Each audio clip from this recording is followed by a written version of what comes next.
राज्यर माध्यमिक विद्यालय मानकरे नियुक्त संस्कृत और हिंदी शिक्षकों को अन्य माध्यमिक शिक्षकों भली जेएसईएस कैडर प्रदान दाबी रे उच्छा निरंतर उद्यम करिआसी।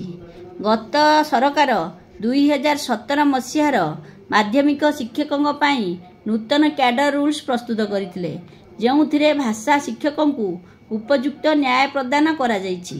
किंतु दुर्भाग्यर कथा, उक्त रूल्स को कार्यकारी करबा पाई सरकार तिले मात्र आंतरिकता देखाउनाहांती। हजार हजार संस्कृत और हिंदी शिक्षक उपयुक्त कैडर अभावरू पदोन्नति बदली आदि अनेक सुविधारू वंचित हेउछंती।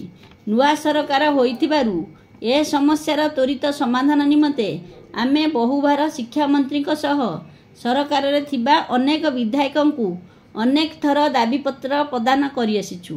एकाधिक थर विभागीय मुख्य सचिव महोदया सह मध्य आलोचना करिअछु, किंतु किछि फल न हेबारू मुख्यमंत्री को भुवनेश्वरस्थ अभियोग प्रकोष्ठ रे गत 1/7/2024 लिखरे अभियोग करिथिलु। मुख्यमंत्री मध्य एहार त्वरित समाधान निमंते आमको प्रतिश्रुति देइथिले। कागज कलम रे एहार समाधान होई सरिथिबा सत्ते उक्त फाइलटी मध्य पड़ी रही। संस्कृत शिक्षक संघ एक शृंखलित संघ अटे, किंतु बारंबार अनुरोध सत्ते जदि सरकार कथा न शुणती बाध्य होई आंदोलनात्मक पंथा ग्रहण करिबारे संघ पंचगुंचा देव नाही। दीर्घ 2 वर्ष धरी शिक्षा निर्देशालय रे फाइल पड़ी रही संघ शिक्षा मंत्री बासभवन घेराव करिथिला। भविष्य में जदि एपरी परिस्थिति हुए ताहले सरकार ही दायी रहिबे। भुवनेश्वर पुष्पलता रिपोर्ट। आज कार्यकारिणी बैठक आमर रेड क्रॉस भवन में होची, तो सेठी मु जणे संपादक भाव में जोग देछि। तो आम 30टा जिल्लारू आज 2 जन प्रेसिडेंट सेक्रेटरी मैंने आसिक सभा कार्यकारिणी सभा जोग देछु जे आम एति इच्छा जे जेतबेले बीजेडी सरकार थिले सेतबेले आम कथा शुणु नथिले, तो आम बहुत पछरे दौड़ी थिलु, किंतु से करिवे करिवे कही आम पछघुंचा दौड़े।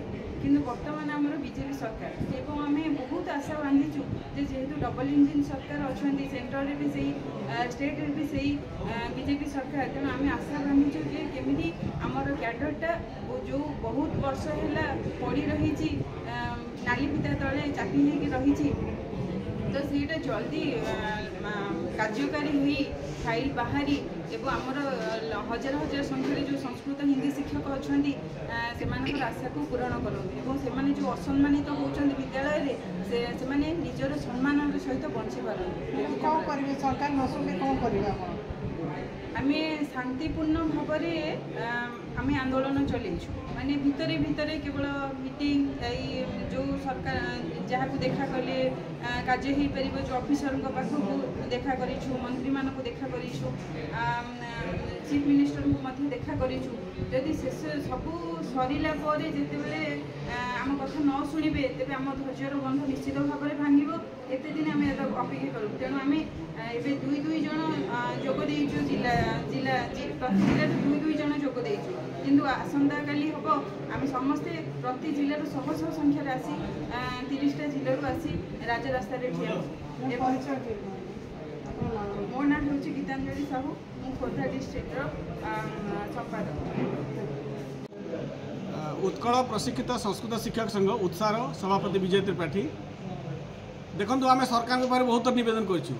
आज ये राज्य कार्यकारिणी बैठक कर उद्देश्य सरकार को नवेदन करवा नुहे, आम बहुत नवेदन कर सरकार को आम नवेदन करने आम आसनु। सरकार को बहुत जन 7 वर्ष है जनइलुनि, एवं जहाँ हम एक्शन हम। सरकार चाहूना भल भल आम फाइल टे आगे पठाइबा। आम गत सरकार में शिक्षा मंत्री बासभवन घर को आप मीडिया प्रतिनिधि मैंने देखी आमको सहयोग करते। शिक्षक मैंने राजरास्ता को न आसतु बोली सरकार चाहूना, किंतु आम बाध्य हबू आंदोलन करने। गत सरकार आंदोलन करूँ। देखो सरकार को ये फाइल टी त्वरान्वित कले टंकाटे खर्च ना, सरकार को कौन प्रकार आर्थिक प्रतिबंधक नहीं, तथापि सरकार फाइल टी को त्वरान्वित करूना। नूतन सरकार को केते थर अभियोग कर अनेक थर अभियोग कर नूतन सरकार पर आम विश्वास था, कि से विश्वास बर्तमान मौलिक गलानी। बीजेपी सरकार को आम बहुत विश्वास था कहीं बीजेपी सरकार संस्कृति प्रेम आम जानू तेणु आम विश्वास था कि आम से विश्वास बर्तमान मोड़गला कहीं स्वयं निजे मुख्यमंत्री अभियोग प्रकोष्ठ मुख्यमंत्री निजे प्रतिश्रुति थे से प्रतिश्रुति 8 मास है से अभियोग समाधान हो सारी कहते कि अभियोग फाइल जमती सेमती पड़ी तो आम शिक्षा सचिव महोदय को भेटलु आम फाइल जहाँ पाखे अच्छी भेटलु किंतु आटीट्यूड आमको लगे ना कहीं फाइल कम त्वरण करने चाहते तेणु आम बाध्य हबू आम कार्यक्रम आज बैठक निष्पत्ति जब सरकार को थर जड़ू ना आम राजरास्ता को आसबू शिक्षा मंत्री बासभवन घेराव करूँ दरकार पड़े मुख्यमंत्री बासभवन घेराव करूँ कहीं मुख्यमंत्री निजे प्रतिश्रुति देते मुख्यमंत्री निजे साक्षी अच्छा तेणु मुख्यमंत्री बासभवन घेराव करने आम पछघुंचा देवु ना एवं शिक्षा मंत्री जेहेतु सब प्रतिश्रुति देउछंती काम किसी करूना तेणु शिक्षा मंत्री को आपण प्लाटफर्म माध्यम जनइवाक चाहूँ जे संस्कृत शिक्षक और हिंदी शिक्षक मैंने रबर स्टाफ जे शुणिक रहीजे